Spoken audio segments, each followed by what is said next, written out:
As we go through this course, we are going to encounter some terminology that you may not be familiar with.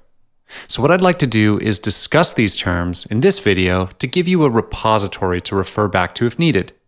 I'll do my best to also explain things as we go, but just in case, feel free to use this video for reference. The first term I'd like to discuss is attribution. Attribution is the process of assigning credit for sales and conversions to touch points on the conversion path. What that means is you're quantifying which channel got you your sale. For instance, did the customer get to your website through an email campaign, or social media, or a pay-per-click ad campaign? Now, there are a few different types of attribution, and we won't get into these too deeply, but I'll tell you two types. The last interaction attribution model gives 100% of the credit for the sale to the final touch point that immediately precedes the sale. For instance, if a customer first goes to your website via a social media post, but then comes back later on from an email campaign and they make a purchase from there, the email campaign was the last touch point, so therefore gets credit for the sale.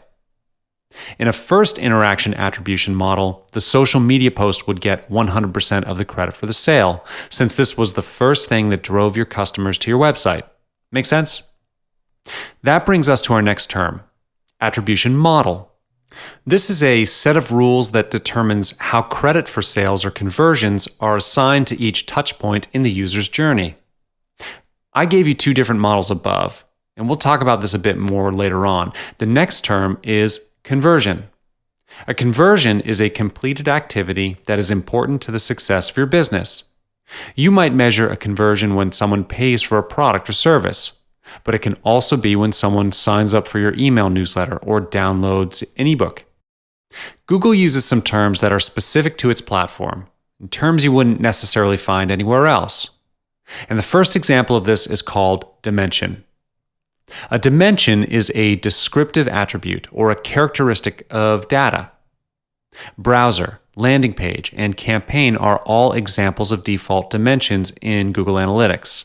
Another example is different types of geographic location like city name or state. And there's also exit page, screens, and sessions. These are all examples of dimensions that are going to appear by default in Google Analytics. Google will also give you the ability to track an event. This is a type of hit used to track user interactions with your content. And this could be tracked downloads or mobile ad clicks, video plays, or PDF downloads. An event is an action that a user takes. From there are goals. A goal is a configuration that allows you to track valuable actions happening on your site. Goals allow you to measure how well you are fulfilling your business objectives. You can set up individual goals to track specific actions, like getting a viewer to visit at least 4 pages on your site. Or another goal could be to get a customer to spend at least X amount of money on your site. And each time a goal is completed, a conversion is logged into your Google Analytics account. So a good way to think of a goal is a series of actions that have to occur before a conversion is triggered. The next term is hit. A hit is an interaction that a user on your site takes that results in data being sent to Google Analytics.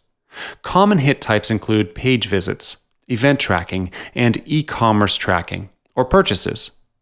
Each time the tracking code is triggered by a user action, that data is packaged up into a hit and sent to Google.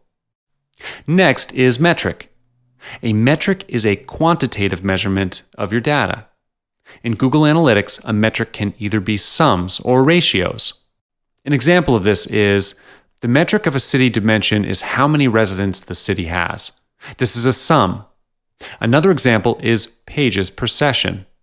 And this is a ratio metric that shows how many pages on average a user views when they are visiting your website. The next term is page view.